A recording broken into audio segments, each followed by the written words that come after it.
Es para nosotros un orgullo tener en este espacio a Carlos Javier Zapata Barreto. Carlos Javier es una persona que dentro de esta conversación nos va a dar a conocer todos los procesos que viene realizando, no solamente como profesional, sino como persona con mucha vocación al servicio. Carlos Javier Zapata es médico cirujano de la Universidad del Quindío, es especialista en epidemiología de la Universidad del Rosario, además es máster en nutrición clínica de la Universidad Cardenal Herrera, docente de la Facultad de Ciencias de la Salud de la Universidad del Quindío y coordinador del semestre básico de neurología y ortopedia de pregrado de la Universidad del Quindío.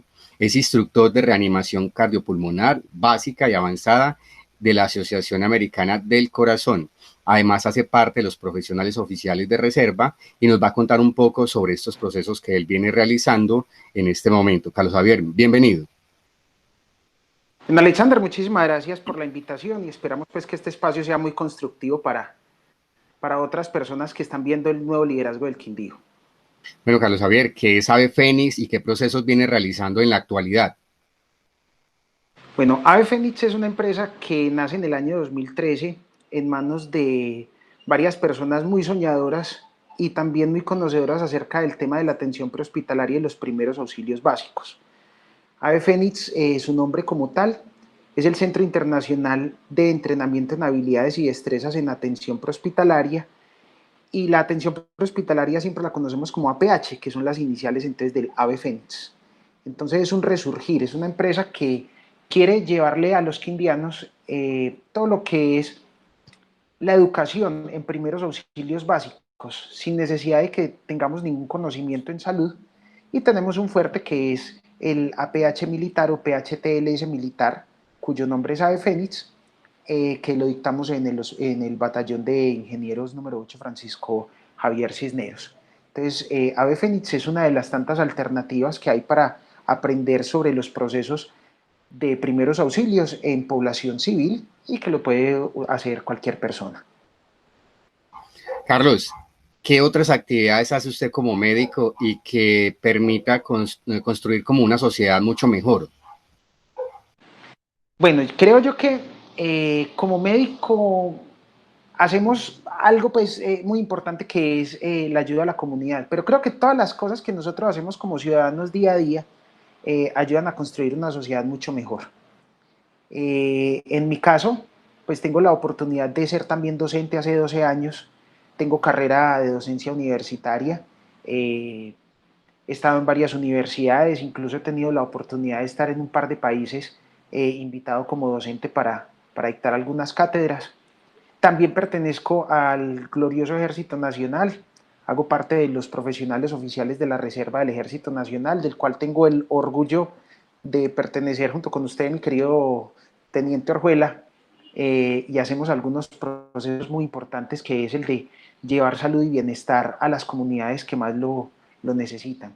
Pero creo yo que no necesitamos pertenecer o no necesitamos ser o tener una profesión en particular para poder ayudar a la sociedad, sino que con el hecho de que seamos buenos ciudadanos, con el hecho de que respetemos las reglas, de que respetemos nuestros deberes y que hagamos sentir nuestros derechos, creo que podemos lograr una sociedad más justa, una sociedad mejor y una sociedad que podamos dejar muy en alto para las próximas generaciones que vienen. Carlos, usted también es docente universitario, nos lo acaba de decir. Yo quisiera saber, eh, los estudiantes actuales de medicina, ¿usted los ve con esa vocación de servicio y esa filantropía por apoyar la sociedad? O quizás a veces se ve como ese estudiante que solamente está buscando el nombre de tener médico o la capacidad económica de salir adelante. ¿Usted como docente qué se ha encontrado? Bueno, esta pregunta es sumamente interesante. Yo creo que los principios continúan y los principios prevalecen. El principio de ayudar, el principio de colaborar en la sociedad, el principio de tratar la enfermedad, de disminuir el dolor. Yo creo que eso nunca va a cambiar en los estudiantes. Pero resulta que nosotros tenemos que empezar también a evolucionar junto con las nuevas generaciones. Creo que las motivaciones que teníamos nosotros en mi generación hace unos 20 años atrás, que no fueron las mismas de las generaciones de mis profesores 20 años atrás a su vez, con las que estamos viendo ahora. Pero aún así sí creo que se ha llegado a tergiversar un poquitico ese espíritu de ayuda, ese espíritu social, ese afán de ayudar al prójimo sin tener ninguna recompensa. Entonces creo que los principios siguen iguales, solamente que las recompensas creo que se han venido diferenciando en los últimos años. ¿A qué vamos con esto? Yo creo que en nuestra generación no nos tocó tan fácil algunas cosas como lo fueron, por ejemplo, la adquisición de los libros, estudiar, tener toda la mano como lo tienen las generaciones de ahora. Entonces creo que nosotros llegamos a estudiar con un poquito más de dificultad. Teníamos que ir a hacer una cola en una biblioteca para pedir prestado un libro cuando éramos 60, 70 de un mismo grupo y habían 2 o 3 libros del mismo. Se notaba el esfuerzo, se notaba un poquito más esa dedicación, como ese amor por el progreso. Ahorita ellos de pronto lo tienen a la mano y para nosotros es difícil entenderlo. ¿Por qué? Porque nos tocó de una manera diferente. Pero sí creo que con el avanzar de la tecnología y con el de las redes sociales se ha tergiversado un poquitico ese principio de la ayuda por ayudar, no de la ayuda por recibir. Entonces sí creo que ha cambiado un poquito, pero continuamos de todas formas formando estas personas que lo único que quieren es ayudar a la salud y al bienestar de la población. Obviamente, de verdad, como le digo, han cambiado las recompensas. Tenemos miles de ejemplos de que un médico que sirve es un médico que tiene un gran carro y que tiene una gran mansión y que tiene algunos lujos, cuando un buen médico es aquel que se sienta y puede escuchar a su paciente, puede ponerse en los zapatos de ese paciente y decidir junto con él cuál debe ser una conducta que le va a ayudar a mejorar su estado de salud y enfermedad. Entonces creo que sí, prevalecen los principios, pero tenemos que empezar a reevaluar cuáles son entonces esas recompensas que están moviendo a los estudiantes, no solamente en la medicina, sino en todas las carreras, a llegar a su título universitario. Carlos, si hay una persona que está viendo este encuentro entre los dos y esa persona está en un colegio y esa persona dentro de su proyecto de vida está estudiar medicina, pues tiene algunas vocaciones en estudiar medicina, ¿qué debe de saber esa persona que está a punto de tomar esa decisión? ¿Qué se van a encontrar en la carrera? ¿Qué capacidades debe de tener este personaje para ingresar a estudiar esta carrera? Bueno, para ser médico yo creo que no necesitamos unas condiciones especiales, ni necesitamos ser de otro mundo, ni necesitamos ser superdotados, no. Necesitamos 3 cosas. Número 1, dedicación. Número 2, disciplina. Y número 3, amor por lo que se hace. ¿Por qué lo digo? Resulta que cuando un estudiante que está en el colegio llega por primera vez a la universidad, pues obviamente es un choque bien diferente de lo que venía recibiendo. Y más hacia una carrera en donde nosotros no estudiamos para levantar un edificio, para hacer un cálculo, para hacer una carretera, sino para tener las vidas en nuestras manos y una mala decisión puede costar eso, puede costar una vida. Entonces yo creo que una persona que vaya a estudiar medicina, lo primero que se debe meter en la cabeza es que de aquí en adelante, a partir del primer día que uno estudia esta carrera, es una dedicación y es un matrimonio. Es primero la medicina, segundo la medicina, tercero la medicina, cuarto la medicina y quinto la medicina. ¿Por qué?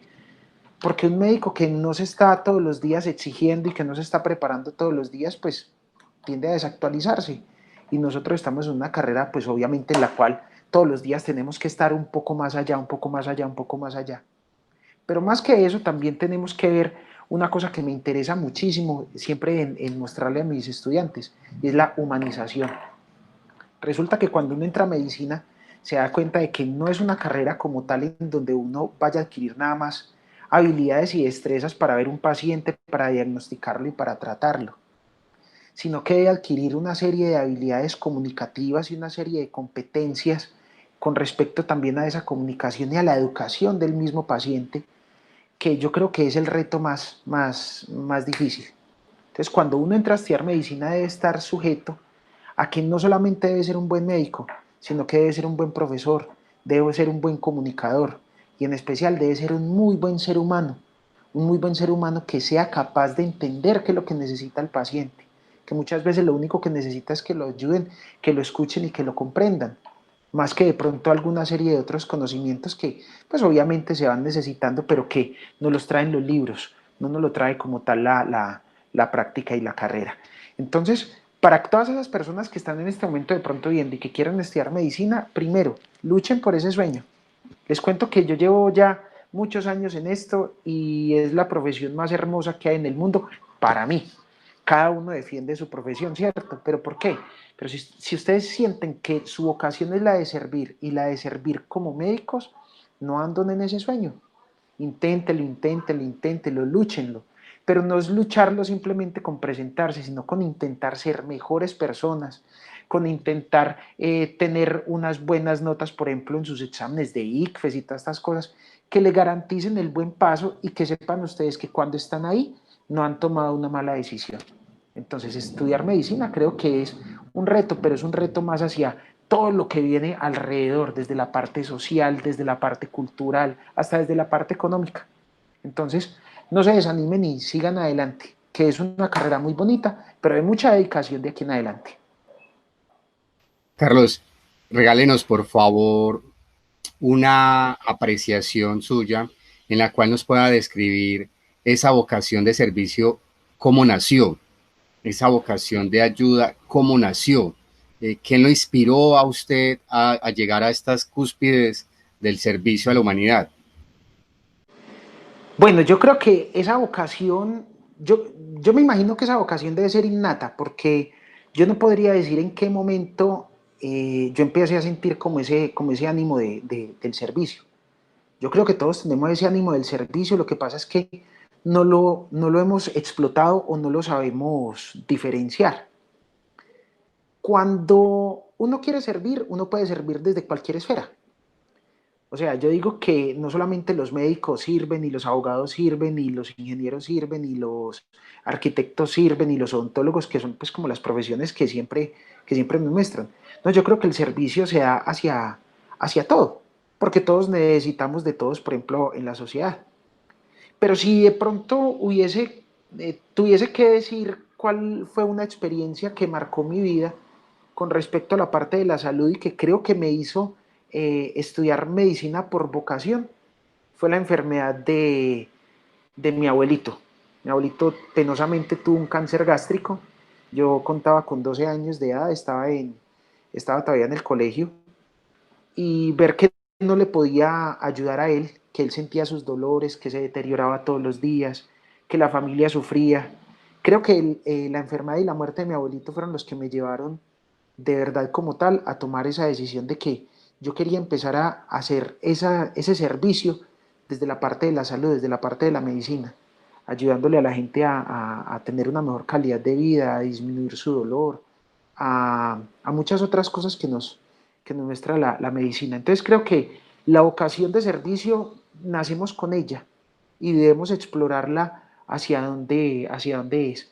Pero creo que esta serie de, como de detalles y de ocasiones que nos trae la vida son las que nos van mostrando el camino hacia dónde podemos evolucionar. ¿Qué aprendizajes, Carlos, usted ha adquirido que quizás la universidad no le haya dado y que quizás se hayan dado construcción de el trabajo social, el trabajo con comunidades, el trabajo con grupos poblacionales? ¿Cuáles han sido? Bueno, creo que me voy a volver como muy repetitivo en esto porque ya lo había dicho en una de las preguntas anteriores. Yo creo que son las habilidades de comunicarme. Creo que la universidad nos crea como excelentes profesionales desde la parte técnica, tecnológica y profesional, en donde nosotros tenemos toda la teoría, pero va difícil es comunicarse con la gente para poder saber cuál es la problemática y hacia dónde podemos nosotros enfocarla para poder ayudar.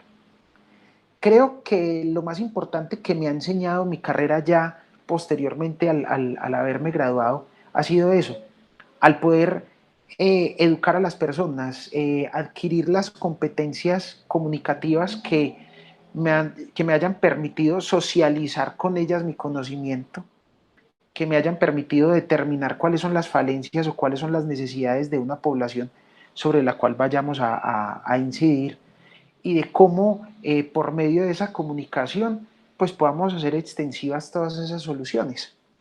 Creo que la universidad intenta mostrarnos eso, pero es solamente esa práctica profesional ya cuando estamos nosotros solos, en donde tenemos que aprender a explorar cuáles son nuestras debilidades y cuáles son nuestras falencias, en donde pues nace como esa herramienta. Entonces creo que ha sido esas habilidades comunicativas la primer parte.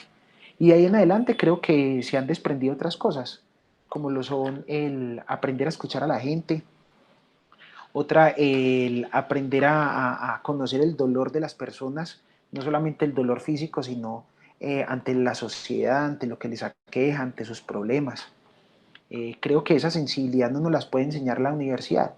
Creo que esa sensibilidad nos la enseña es el día a día, cuando nosotros estamos con los pacientes y retroalimentándonos de todas las situaciones que vemos nosotros con ellos.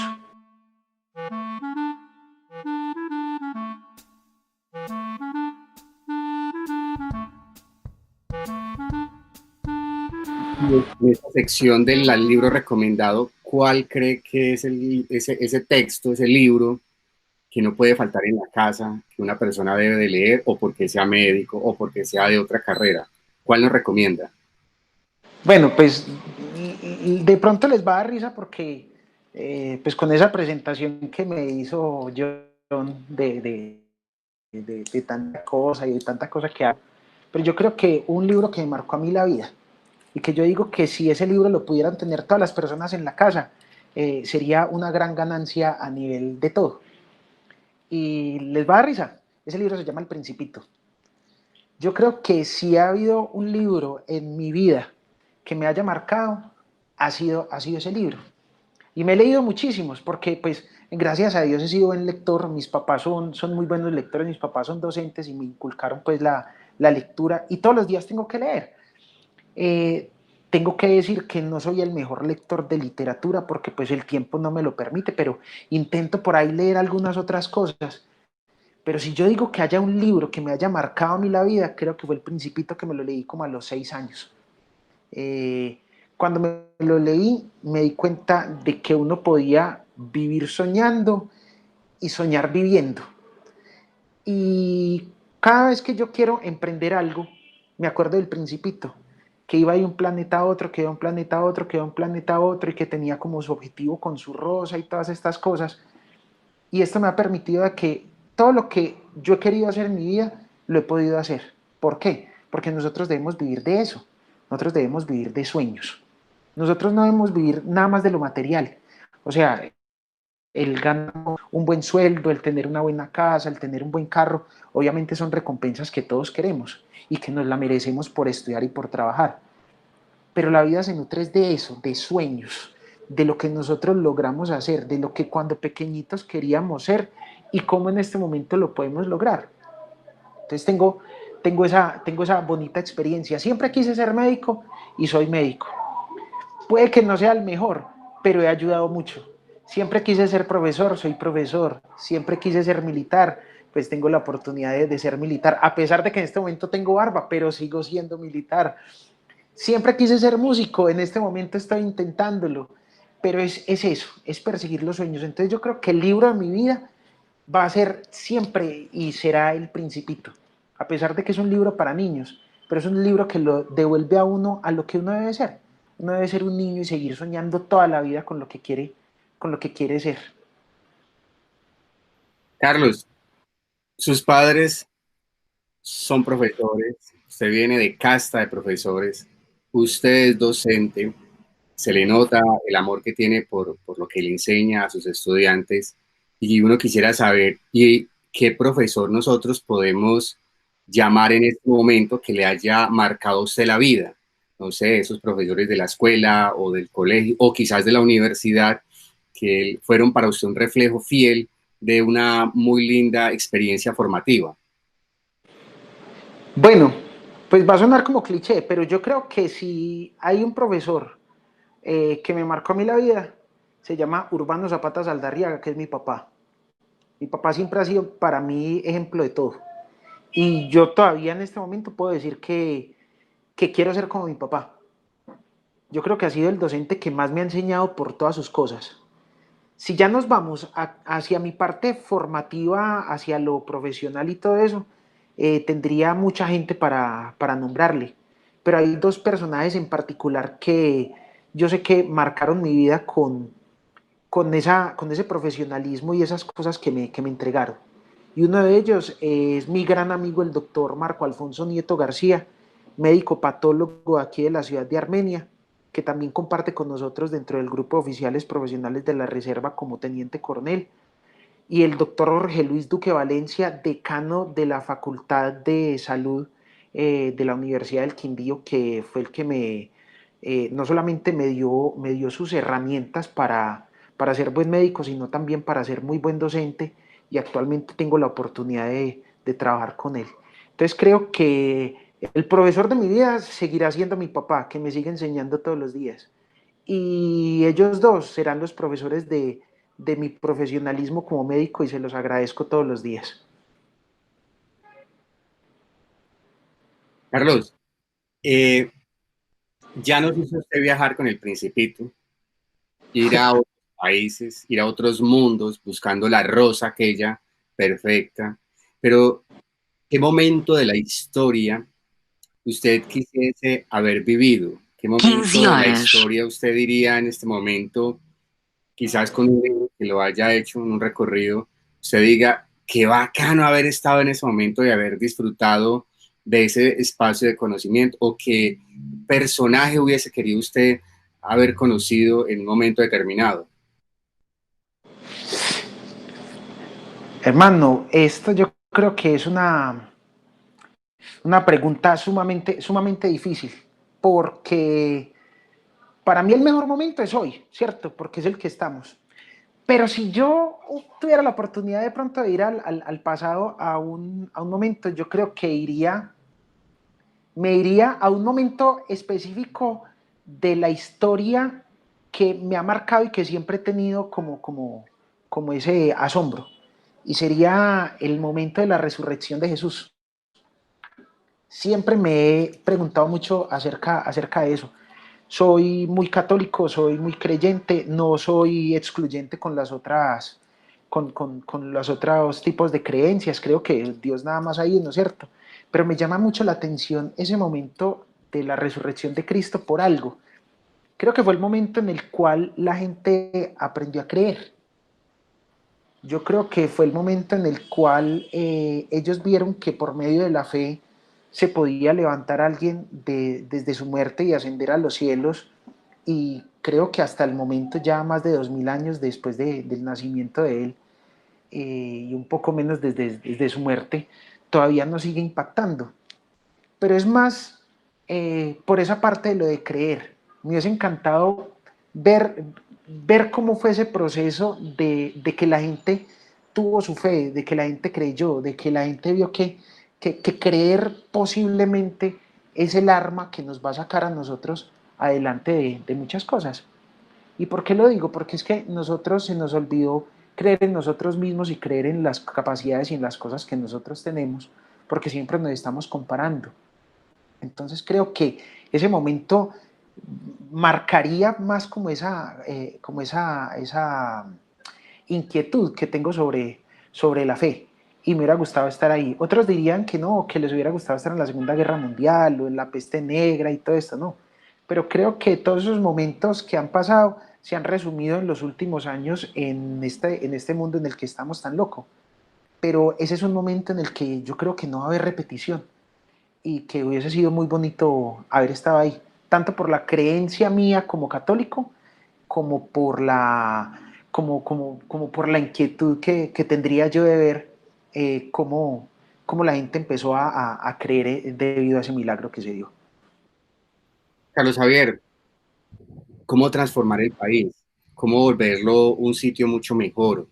¿Cómo nosotros podríamos decir, qué bueno que Colombia tenga una población que quizás tenga ciertas características de dejar el mundo mucho mejor? Ya usted nos contó cómo han sido ejemplos sus padres para su vida, cómo ha tenido profesores que lo han marcado, cómo ha tenido, su familia ha sido un soporte muy importante para usted, pero qué bueno sería que usted nos diga en este instante cómo podemos nosotros, como colombianos, empezar a mirar un viraje a que esto cambie de manera positiva, de que quizás cuando uno encienda el televisor no sea lo mismo que aparezca siempre, sino que se vean mejores acciones, que cuando uno abra un periódico se hable de mejores acciones. ¿Cuál sería para usted una propuesta? Bueno, yo creo que el cambio de Colombia debe ir de abajo hacia arriba y debe ir desde la población hacia el gobierno, no desde el gobierno hacia la población como nosotros siempre hemos pensado. Obviamente la capacidad de elegir y de elegir bien es muy importante, pero yo creo que va desde nosotros mismos. Hay dos cosas que yo creo que deberíamos hacer nosotros primordialmente como personas y que nos podrían llevar a muy buenos resultados. El primero, hay una canción de Fito Páez que se llama Al lado del camino, que posiblemente es mi canción favorita. Y hay una parte en donde dice, yo ya no pertenezco a ningún ismo. Y es verdad, eso yo creo que debería ser lo mejor para nosotros. No apasionarnos, no pertenecer a una corriente porque sí, porque yo la veo, porque mis padres, porque eso fue lo que crecí, no, sino tener los argumentos suficientes para defender una idea y para sacar adelante esa idea y para saber qué se está haciendo bien y qué se está haciendo mal. Entonces, yo creo que lo primero que deberíamos hacer es tener una mente un poquito más abierta y no seguirnos nada más de los tradicionalismos y de los mismos partidos y las mismas cosas que nos muestran que son los que gobiernan nuestro país. Sin decir que hay uno bueno y que hay uno malo, no, yo creo que todos son buenos y que todos a la vez tienen sus defectos, pero que debemos tener una mente un poquito más abierta. Número dos, yo creo que si usted sabe qué es lo que tiene que hacer, entonces hágalo bien. Y uno debería hacer las cosas lo mejor posible. Y no porque me vayan a evaluar, sino simplemente porque si es lo que yo debo hacer y a eso me dedico, pues hágalo bien. ¿Qué es hacer las cosas bien? Es seguir las normas, seguir las leyes, respetar, entender que nosotros no solamente tenemos derechos, sino que también tenemos deberes.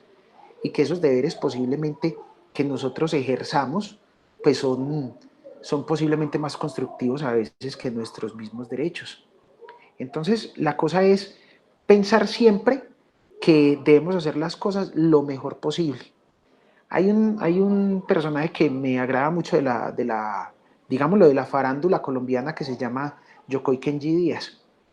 Y a él le aprendí alguna vez algo que me llamó mucho la atención e intento hacerlo cada vez que puedo. Él un día iba para su casa en Yokohama, creo que era donde él vivía, y se encontró al papá y el papá estaba al lado de un semáforo peatonal y el semáforo peatonal estaba en rojo y la calle no traía ningún carro. Y él le dijo, pasémonos. Y dijo, ¿por qué? Si el semáforo está en rojo. Dijo, sí, pero no hay problema. Pasémonos que nadie nos ve. Y el papá le dijo, ¿cómo que no? Yo me veo. Entonces yo creo que lo primero que deberíamos hacer es, cada vez que nosotros estamos haciendo algo, decir, bueno, si yo mismo me estuviera viendo y estuviera haciendo esto, me gustaría que eso, me gustaría hacerlo de verdad. Entonces creo que esa sería la segunda. Si sé lo que tengo que hacer, entonces lo debo hacer bien. Y si ya nos vamos un escalón un poquito más arriba, creo que Colombia es el país más rico del mundo. Tiene la mejor gente, tiene una cultura maravillosa, tiene una gastronomía maravillosa, somos una despensa en el mundo a nivel nutricional. Tenemos todo y nos envidian por todo eso. Y no es echar nada más la culpa a las personas a las quienes elegimos, sino que creo que socialmente deberíamos tener algo que se llaman políticas de Estado y no políticas de gobierno. O sea, no es que cada 4 años la persona que entre llegue, promete y cumpla o no cumpla, porque también 4 años puede que no sea un periodo suficiente. Siempre se lleve una línea y cada persona que llega a administrar el país, pues pudiera seguir por esa misma línea. Entonces creo que a Colombia la mejoraría el hecho de que tuviéramos políticas de Estado en donde cada uno de estos visitantes que llega cada 4 años allá a ser el nuevo administrador, pues siguiera con esas políticas sin necesidad entonces de involucrar entonces otros intereses que se verían allí. Creo que no cabría la corrupción, creo que no cabrían muchas de estas cosas. Entonces creo que esas serían las tres cosas. Primero, cambiar nosotros, hacer las cosas bien y tener políticas de gobierno que permitan que Colombia como nación pues pueda salir adelante de una forma permanente y perdurable. Bueno, Carlos Javier, muchísimas gracias por estar en este espacio. Edición Limitada tiene la finalidad de hacer visibles las personas que quizás son invisibles en la sociedad, por eso son Edición Limitada. Muchísimas gracias por compartirnos sus experiencias y nos veremos en otros encuentros. Listo, John Alexander, muchísimas gracias a usted, a todas las personas que nos vean. Espero que sea pues del agrado la entrevista y que sea algo constructivo, de verdad, como lo dije desde el inicio. Y finalmente, recuerden que estamos en un momento decisivo de nuestra historia, estamos ante algo que nadie se lo esperaba y que nada más está en nuestras manos.